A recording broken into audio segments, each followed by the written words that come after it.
Hello friends, welcome to the channel.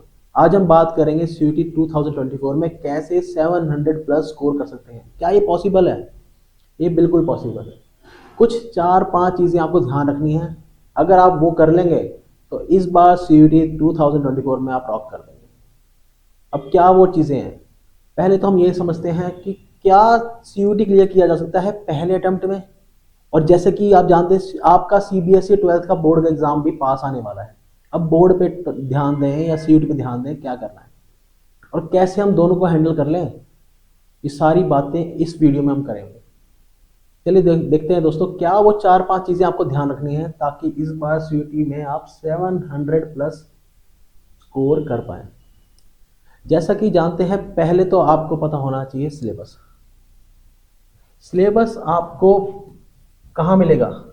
CUT.समर्थ.ac.in पर जाकर आप अपने जो भी आपका टॉपिक है, जिसमें भी आप मैथमेटिक्स, फिजिक्स, केमिस्ट्री, बायो, किस भी आप करना चाहते हैं अपनी ग्रेजुएशन, तो वहाँ जाकर आप अपना सिलेबस डाउनलोड कर लीजिए। जहाँ भी आप पढ़ते हैं, आप जहाँ भी पढ़ते हैं, आप अपने स्टडी टेबल के सामने दीवार के ऊपर ही उसका पूरा सिलेबस पेस्ट कर दीजिए ताकि आपको दिखता रहे रोज। कभी रात को भी पूछ ले भाई क्या टॉपिक आएगा क्या नहीं आएगा, आपको पता होना चाहिए। ठीक। युद्ध में जाने से पहले आपको आपका जो भी दुश्मन है आपका, उसके बारे में पता होना चाहिए कि आप कहाँ से अटैक करेंगे, कहाँ से कोई ऐसा कुछ नया ना आ जाए एग्जाम में जिसे देखकर आप घबरा जाए। हमें घबराना नहीं है।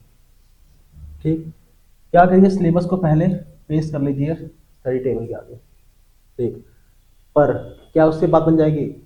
सिलेबस में जैसे ही आप जनरल टेस्ट आपके लिए बिल्कुल नया है, उसमें एक टॉपिक है मैथमेटिक्स। मैथमेटिक्स में आपको छोटा सा लिखा गया अर्थमेटिक पूछा जाएगा। ठीक। और अर्थमेटिक क्या बस अर्थमेटिक है? देखिए, अर्थमेटिक में आता है profit loss, percentage, time and work, time and distance, pipe and system, boat and stream, और भी कई चीज़ें पूछी गई है। पर लिखा गया है बस अर्थमेटिक लिखा गया है। हम ये देख के खुश हो जाते हैं बस इतना सिलेबस है तो मैं कर ही दूंगा। पर दोस्तों, जब एग्ज़ाम में पूछा जाएगा ना और टाइम लिमिट होगा कि भाई इतने टाइम में आपको एग्ज़ाम क्लियर करना है, तो दोस्तों वहाँ पे होती है एंग्जाइटी। तो उससे बचने के लिए क्या करना है, देखते हैं वो भी। पहले तो आप क्या करना है, पहला स्टेप सिलेबस। आपको सिलेबस बिल्कुल पता होना चाहिए। उस सिलेबस में आप हाईलाइट कर लीजिए क्या कि इंपॉर्टेंट टॉपिक्स कौन कौन से हैं। अब इंपॉर्टेंट टॉपिक्स क्या है क्या नहीं है वो कैसे पता चलेगा, बताते हैं अभी। ठीक। दूसरी बात बताना चाहिए, आपको अपने एग्जाम के बारे में पूरा नॉलेज होना चाहिए। जैसे कि मैंने बताया, दुश्मन के बारे में पूरा पता होना चाहिए। ठीक। कहाँ से वो अटैक कर सकता है, कहाँ से वो क्वेश्चन पूछ सकता है। ठीक है, हमारा दुश्मन सीयूटी है और हमें इसको हराना है। ठीक। एग्जाम पैटर्न क्या है? ठीक। मार्किंग स्कीम क्या है? क्या नेगेटिव मार्किंग होती है, क्या पॉजिटिव मार्किंग है, क्या? देखिए, चार पार्ट में आपका सिलेबस डिवाइडेड है। सेक्शन 1A, 1B, सेक्शन 2 और सेक्शन 3। इन चार पार्ट्स में आपका सिलेबस डिवाइड है। पहले दो आपके लैंग्वेज पेपर हैं। ठीक। फिर ये डोमेन है जिसमें आप अपनी ग्रेजुएशन करना चाहते हैं। और तीसरा आपका एक जनरल टेस्ट है। ठीक। 50 मार्क्स, 50 क्वेश्चन पूछे जाएंगे जिसमें से आपको 40 क्वेश्चन अटेम्प्ट करने हैं। ये 10 क्वेश्चन है ना, ये आपके लिए बस मैं कहूँ बिल्कुल अमृत के समान है। 10 क्वेश्चन का जो गैप मिल रहा है ना, ये आपको बहुत हेल्प करेगा जब आपका पूरा सिलेबस हो जाएगा। हो सकता है आपका पूरा सिलेबस हो गया, आपकी तैयारी पूरी बहुत अच्छी है, पर जब एग्ज़ाम देने गए तो कुछ क्वेश्चन नहीं आए, तो ये वहाँ पे आपको बचा लेंगे। हमें हर जगह पूरे ही पूरे स्कोर करने हैं। ठीक। अब मार्किंग स्कीम की हम बात करें तो क्या है मार्किंग स्कीम? मार्किंग स्कीम है, हर करेक्ट आंसर पे +5 आपको मार्क्स मिलेंगे और हर रॉन्ग नंबर पर एक नेगेटिव मार्क। ठीक। बस एक नेगेटिव मार्क। दोस्तों, चांसेस करेक्ट क्या हैं? अगर चार ऑप्शन दे रखे हैं और आपको तुक्का मारना है, क्या चांसेस है कि आप सही तुक्का मारेंगे? सही करेक्ट होगा 25% चांस है कि आप सही करेक्ट सही तुक्का मारेंगे। गलत होने के क्या चांसेस है? 75% कि आपका नेगेटिव ही होगा। अगर आपने तुक्का मारा तो आप नेगेटिव में ही जाएंगे। तो नेगेटिव से बचने के लिए हमेशा ध्यान रख लेना, हमने खूब पेपर दिए हैं गवर्नमेंट जॉब्स के, खूब एग्ज़ाम क्लियर करे हैं, वहाँ से अपने एक्सपीरियंस से बता रहा हूँ। हमेशा मान लेना कि मैं तुक्का मारूंगा तो गलत है, अगर मैंने तुक्का मारा तो मैं गलत ही मारूंगा तुक्का। ठीक है, जब आप ये मान लेंगे ना तो एग्ज़ाम में पक्का रॉक करेंगे। ठीक, अगली चीज़ क्या है, हमने देख लिया एग्ज़ाम पैटर्न क्या है, हमने देख लिया मार्किंग स्कीम्स क्या हैं, अब हम देखते हैं स्टडी मटेरियल। आपके पास एक प्रॉपर स्टडी मटेरियल होना चाहिए। क्या होना चाहिए? एक प्रॉपर स्टडी मटेरियल आपके पास होना चाहिए। स्टडी मटेरियल में क्या क्या आता है? Previous year questions. Previous year questions का क्या फ़ायदा है, जो आ चुके हैं वो दोबारा सुनाएंगे। अभी हमने क्या डिस्कस किया था, पहला टॉपिक सिलेबस, उसमें क्या था, इंपॉर्टेंट टॉपिक्स आपको पता होना चाहिए। इंपॉर्टेंट टॉपिक्स कहाँ से पूछे जा रहे हैं, कहाँ से नहीं पूछे जा रहे, वो कहाँ से पता चलेगा? वो पता चलेगा previous year question. Previous year questions में क्या आया है, क्या नहीं आया, वो ही बताएंगे कि क्या आ सकता है अब एग्ज़ाम में, क्या नहीं आ सकता, है ना। आपको एक पैटर्न पता हो चल जाएगा कि हाँ भाई, अगर परसेंटेज के क्वेश्चन पूछे गए हैं मान लीजिए 2, तो इस बार भी चांसेस हैं उसके पूछे जाने का, तो वो अपने आप में ही इंपॉर्टेंट हो जाता है। और किस तरह के परसेंटेज के क्वेश्चन पूछे हैं, अब परसेंटेज की अगर हम बात करें, जो हम अपने क्लास में पढ़ाते हैं, कोई 40 तरह के अलग अलग क्वेश्चंस हैं जो आपके एग्ज़ाम पॉइंट्स इंपॉर्टेंट है। पर एग्ज़ाम में आप अभी तक 2 या 3 बार एग्ज़ाम हुआ है तो ज़्यादा क्वेश्चंस आपको मिलेंगे नहीं, पर उनसे आइडिया लग जाएगा किस तरह के क्वेश्चन आपके एग्ज़ाम में पूछे जा सकते हैं। तो प्रीवियस ईयर क्वेश्चन तो पक्का पक्का लगाना है। ठीक, इम्पॉर्टेंट टॉपिक्स, वहाँ से आपको पता चल जाएगा इम्पॉर्टेंट टॉपिक्स क्या होते हैं, हमें उन पर कितना फोकस करना है, कितना नहीं करना है। ठीक, टाइप ऑफ क्वेश्चंस, जैसे कि मैंने बताया कि खाली परसेंटेज में ही 40 टाइप है, 40 टाइप तो सिर्फ परसेंटेज में ही, ऐसी प्रॉफिट लॉस में भी है, सिंपल इंटरेस्ट कंपाउंड सब में ही है। What to study, what not to study. What to study, ये कैसे पता चलेगा कि क्या ज़्यादा ध्यान देना है, क्या नहीं देना, यही पता चलेगा प्रीवियस ईयर क्वेश्चन से। प्रीवियस ईयर क्वेश्चन ही आपको, चाहे वो आप यूपीएससी हो, चाहे आपको स्टेट का एग्ज़ाम दे रहे हैं, चाहे को आपको नीट है, चाहे गेट है, चाहे कोई भी एग्ज़ाम है, प्रीवियस ईयर क्वेश्चन ही आपको बताएंगे कि क्या एग्ज़ाम में आने वाला है। 40% तो एग्ज़ाम में वही रिपीट हो जाता है, एग्जैक्ट क्वेश्चन रिपीट नहीं होते पर टाइप वो ही रिपीट हो जाता है 40%। अगर 40% हमें पहले ही पेपर पता है, पेपर हमको पहले ही पता होता है कि ये क्वेश्चन आने वाला है एग्जाम में, ये नहीं आने वाला, ये आएगा, ये नहीं आएगा। अब 40 जो टाइप है उसमें कई हार्ड टाइप ही है जो मुझे पता है कि नहीं आएंगे एग्जाम में, पर उससे क्या होता है, आपका डेवलपमेंट होता है मेंटली, आप प्रिपेयर हो जाते हो कि अगर बाई चांस आ गया तो मैं रेडी हूँ, अगर बाई चांस आपका जो शिफ्ट है वो टफ आ गई तो मैं रेडी हूँ इसके लिए। ठीक, अब देखिए, अब कैसे लाने हैं हमें +700, कैसे स्कोर करना है हमें 700 प्लस। देखिए, स्टडी प्लान, ये आपका ना कोई स्कूल का पेपर नहीं हो रहा, स्टडी प्लान आपके पास होना चाहिए। अपने दुश्मन को हराने के लिए आपके पास प्लानिंग पहले ही होनी चाहिए। यहाँ से नहीं आया तो मैं यहाँ से कर दूंगा, यहाँ से आया तो यहाँ से कर दूंगा। जो आपको ये 10-10 क्वेश्चन का कि 50 क्वेश्चन पूछे जाएंगे, आपको सिर्फ 40 ही आंसर देने हैं, ये 10 क्वेश्चन है ना तो मैं छोड़ दूंगा, टॉपिक आप सारे का करके जाओ।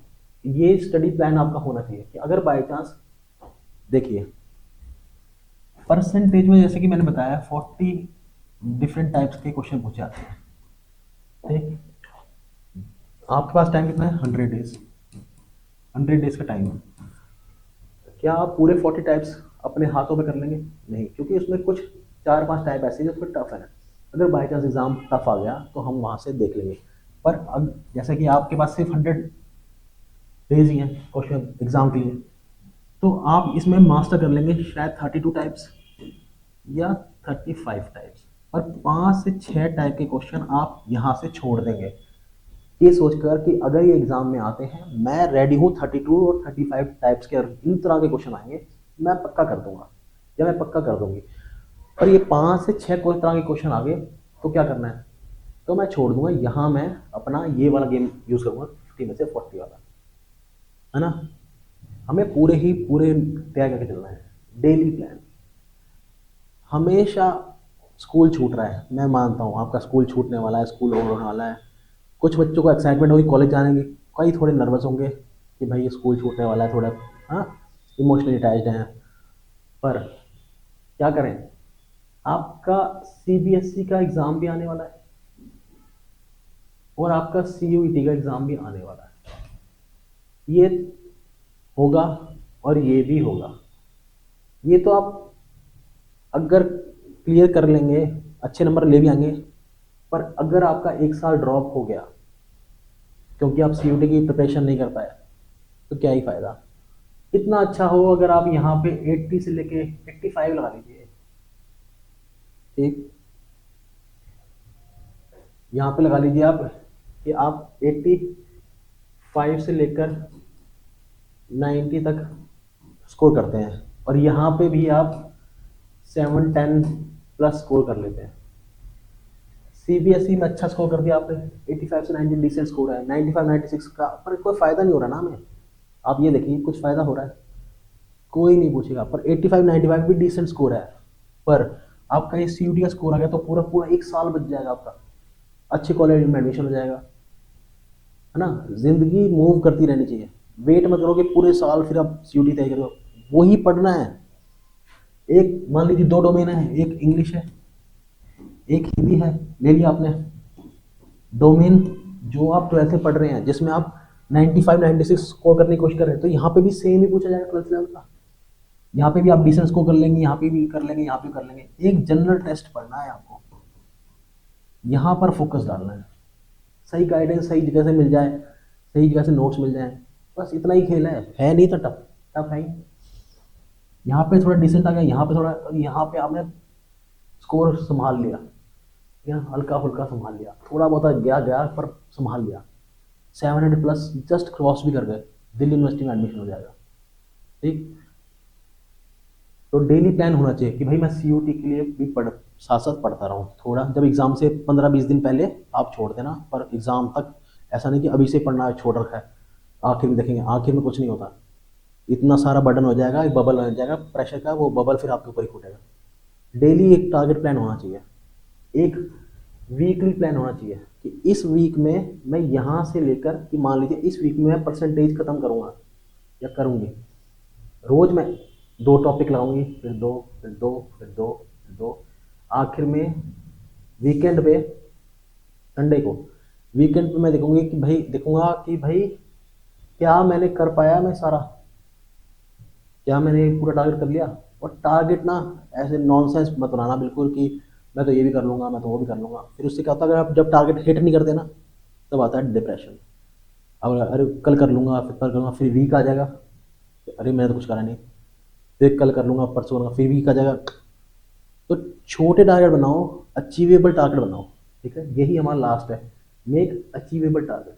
ऐसे नहीं कुछ भी भाई मैं तो पूरा एक दिन में कर दूंगा, मैं ये कर दूंगा, वो आप बोल देंगे, जब नहीं होगा ना टारगेट फिर आप डिप्रेस होंगे, प्रेशर क्रिएट होता है इससे। जब छोटे छोटे टारगेट बनाओ, बेबी स्टेप्स कहते हैं ना, बेबी स्टेप्स लो, आराम से अपने उस पर पहुँच जाओगे। फिर एक मंथली का प्लान होना चाहिए कि भाई मैं रीजनिंग के ये टॉपिक ख़त्म कर दूंगा, रीजनिंग के, ठीक, मिरर इमेज कर दूंगा, ठीक है, सिलोगिज्म कर दूंगा, ठीक, और मैथ में परसेंटेज प्रॉफिट लॉस ख़त्म कर दूंगा। ये छोटे छोटे बेबी स्टेप्स आप लेते जाओगे ना, तो पता भी चलेगा कब से ख़त्म भी हो गया, कब से यूटी आया, और आप you are more than ready, ठीक। क्या होना चाहिए, पहले डेली प्लान होना चाहिए, फिर वीकली होना चाहिए, एक हफ्ते का, क्या मैं एक हफ्ते में कर पाया, नहीं कर पाया तो एक संडे को छोड़ दो। अगर मैं पूरे हफ्ते कुछ नहीं कर पाया तो मैं संडे को वो पूरा कवर कर लूँगा, संडे को कुछ नहीं करना, संडे को बस पूरा रिविजन करना है। और अगर कुछ छूट गया है, नहीं कर पाए ख़त्म, तो उसको सैटरडे संडे को हम ख़त्म करेंगे। एक मंथली प्लान होना चाहिए कि इस मंथ में कम से कम मैं इतना तो करूँगा करूँगा। और ये प्लान थोड़े ऐसे नहीं होने चाहिए हवा वाले, अचीवेबल होने चाहिए, ठीक। अब स्टडी स्मार्ट, आपको स्मार्ट स्टडी करनी है, ऐसे नहीं कि भाई पेपर है लग गए धका। स्मार्ट क्या है, पहले प्रीवियस ईयर क्वेश्चन देखो क्या पूछा जा रहा है, फिर उसी हिसाब से आप क्वेश्चंस को सर्च करो, यूट्यूब पर कहीं भी सर्च कर लो उन क्वेश्चंस को, ठीक, और हर जगह मिल जाते हैं। गूगल लेंस से सर्च कर लो, आपको यूट्यूब पे उसकी वीडियो मिल जाएगी। उन क्वेश्चंस को प्रैक्टिस कर लो, लिख लो कहीं। ठीक। Know your strength and weakness. हो सकता है आपकी लैंग्वेज काफ़ी अच्छी हो, इंग्लिश अच्छी हो, आपकी हिंदी अच्छी हो, आपके डोमेन अच्छे हो, पर आपको मैथ ना आता हो सकता है आपको डोमेन आता हो, आपको हिंदी ना आती हो, आपको इंग्लिश आती है। हो सकता है आपको इंग्लिश आती हो, आपको हिंदी आती हो, आपको डोमेन भी आता हो, आपको मैथ भी आता हो। ठीक। तो अपनी स्ट्रेंथ क्या है, अपनी वीकनेस क्या है, सिलेबस के आगे लिख देना, भाई ये मेरी स्ट्रेंथ है, ये मेरी weakness. Try to solve as many questions as you can. जितने क्वेश्चन आप सॉल्व करोगे उतना स्ट्रेंथ आपकी बढ़ती जाएगी, उतना कॉन्फिडेंस बिल्डअप होता जाएगा। और वो कॉन्फिडेंस, सारा खेल ही कॉन्फिडेंस का है। चाहे आप स्पोर्ट्स में हो, चाहे आप डांस करते हैं, चाहे आप एक्टिंग करते हैं, चाहे आप पढ़ाई करते हैं, सारा खेल कॉन्फिडेंस का है। कॉन्फिडेंस नहीं है तो घर कहते हैं ना, घर साइकिल भी नहीं चला सकते अगर आप कॉन्फिडेंस नहीं है। तो कॉन्फिडेंस ही की है। और ये कॉन्फिडेंस कैसे आता है, रेगुलर प्रैक्टिस से, कंटिन्यूस प्रैक्टिस से, छोटे छोटे बेबी स्टेप्स, छोटे छोटे टारगेट हिट करने से तो कॉन्फिडेंस बिल्डअप होता है। ठीक। दिस इज लास्ट है, this is not your class test, this is a competition. In the end it comes who wants more. किसको चाहिए, किसको ज़रूरत है, किसके अंदर ज़्यादा भूख है, किसके अंदर ज़्यादा आग है, आखिर में वहीं आता है। ये स्कूल का टेस्ट नहीं है, ये आपका सीबीएसई का टेस्ट नहीं है। ये 95% मेरे मार्क्स आए हैं, लिस्ट में देखो 2 लाख बच्चों को 95% मार्क्स आए हैं। इस ये कंपटीशन है। आपके पास कुछ वैकेंसीज हैं दिल्ली यूनिवर्सिटी की, कुछ ही सीट्स हैं बीएचयू की, कुछ ही इलाहाबाद यूनिवर्सिटी की हैं, कुछ हैं कुछ, और उन कुछ में हमें आगे आना है। चाहे आप 95% लाएँ, आप तो सीबीएसई में आप 100% लाएँ, कोई मायने नहीं रखता। आप 95% लाए हैं, 2 लाख बच्चों को 95% आए हैं, पर 2 लाख सीट्स तो नहीं है ना। आप समझ रहे हैं, ये सीट्स लिमिटेड है। टॉप 30,000, टॉप 50,000 बच्चे होंगे जो टॉप के, उनको मौका मिलेगा इस यूनिवर्सिटी में पढ़ने का। ठीक। और इन यूनिवर्सिटीज़ में क्यों पढ़ना चाहिए, उसकी वीडियोस रोज रेगुलर आती रहती है। कैसे पढ़ना चाहिए, क्या करना चाहिए, क्या बेनिफिट्स हैं हिंदू में पढ़ने के, क्या बेनिफिट्स हैं हंसराज कॉलेज में पढ़ने के, क्या बेनिफिट्स हैं विरांडा में, एसआरसीसी में, क्या बेनिफिट्स हैं सेंट स्टीफेंस में पढ़ने के। ये रेगुलर वीडियोस आती रहती है टू कीप यू मोटिवेटेड। ठीक। तो अगर आप चाहते हैं ऐसे ही मोटिवेटेड रहें, करो चैनल को सब्सक्राइब। बाकी एक जनरल टेस्ट वगैरह तो यहीं पे हम आपको करा देंगे। ठीक है ना, कुछ भी नहीं है यार, यूँ ही पढ़ देंगे। ठीक। बाकी आखिरी बात मैं कहना चाहता हूँ, stay connected to your seniors. जिन्होंने सीयूटी को क्रैक कर रखा है, आप उनसे एक बार बात करिए, कैसे करा उन्होंने, कैसे करा। गुड यूट्यूब चैनल्स को आप फॉलो करिए फॉर द गाइडेंस। उनके पास कई कई सालों का एक्सपीरियंस है जो आपके साथ शेयर कर रहे हैं। ठीक। आप अभी नए हैं, आपने कोई टेस्ट के लिए आपने कम्पीट नहीं करा, ये बिल्कुल आपके लिए बिल्कुल नीश है आपके लिए। ये कभी अभी कम्पीट करा है, पहला कंपटीशन है जो आप लड़ने जा रहे हैं। ठीक। पर गाइडेंस होगी ना तो आपको बहुत बहुत बहुत ज़्यादा हेल्पफुल मिलेगी। अगर आपके मान लेते हैं 500 आ रहे होंगे ना, तो 700 तक पहुंचने की गाइडेंस, सिर्फ गाइडेंस है। सारा खेल गाइडेंस है। यूपीएससी क्लियर करना है, गाइडेंस का खेल है। कोई भी एग्जाम क्लियर करना है, गाइडेंस। स्पोर्ट्स में अगर चाहते हैं, कोच चाहिए, हर जगह चाहिए। ठीक। ये एक कंप्यूटर बेस्ड टेस्ट है, सीबीटी टेस्ट। कंप्यूटर पे बैठने की आदत होनी चाहिए। कैसे कंप्यूटर, आपके पास 4 ऑप्शंस आएंगे, कैसे उनको भरना, फिल करना है, कैसे हम नेक्स्ट क्वेश्चन पे जाएंगे, कैसे हम मार्क करेंगे कि हम दोबारा आ सकें उस क्वेश्चन पर, किन किन क्वेश्चन को छोड़ना है, किन को नहीं छोड़ना, कैसे हम टाइम मैनेजमेंट करेंगे, सारा कैसे सीखेंगे। ये हम सीखेंगे टेस्ट सीरीज से। ठीक। ये हम सीखेंगे टेस्ट से, मॉक टेस्ट से। जितने हम मॉक टेस्ट देते जाएंगे उतना कॉन्फिडेंस बिल्ड हो जाएगा। पहले मॉक टेस्ट देंगे, नंबर ही नहीं आएंगे, दूसरे देंगे थोड़े आएंगे, फिर तीसरा देंगे थोड़ा ठीक ठीक लगेंगे, चौथे के बाद और अच्छा लगेगा, 5वें 6वें 7वें 8वें के बाद कॉन्फिडेंस सब बूस्ट होगा कि इस बार तो कर देंगे, फोड़ देंगे इस बार सीयूटी को। ठीक। पर एक चीज़ आप बिल्कुल मत छोड़ना और करते रहना, do exercise daily. Daily exercise करते रहना, आप दिमाग से काम रहेंगे, रिलैक्स रहेंगे। खाली पढ़ाई पढ़ाई पढ़ाई करोगे ना, ड्रेन्ड हो जाओगे आखिर में आते हैं। कहते हैं ना, पूरी रेस देते गए देते गए देते गए देते गए, आखिर में साइलेंसर ही फट गया। रिलैक्स होके टाइम बता रहा है, 100 days मोर देन सफिशिएंट है गाइज, मोर देन सफिशिएंट है। ठीक है ना, मोर देन। पर कंसिस्टेंसी, पर बेबी स्टेप्स हमें रोज लेने हैं, रोज बेबी स्टेप्स लेने हैं। बिल्कुल ऐसा नहीं कि सुबह उठ के पढ़ने लगे, पढ़ना, पढ़ो रोज, पर काम हो गए। Angry mind is empty mind, narrow mind, ठीक है ना। नैरो नहीं रहना, हमें वाइड देखना है पूरा। जितना पीछे से क्या बालकनी की सीट, कितनी बालकनी की सीट जो होती है पीछे, वो बैक साइड की जो सिनेमा की सीट होती है वो हमेशा महंगी होती है। क्यों? पीछे से बैठ के आराम से देखो, आगे यहाँ स्पाइडरमैन यहाँ गया, स्पाइडरमैन वहाँ चला गया, ठीक है, आराम से रिलैक्स होके पढ़ो। सब सब अटेनेबल है यार, सब ब्रेकेबल है, क्रैक कर सकते हो आराम से। Stay focus but don't burn out, वो मैंने बता दिया, बर्न आउट मत करना, ऐसे नहीं लगे पड़े आखिर में आगे ड्रेन कर गए, चोक कर गए एग्जाम में। You can do it.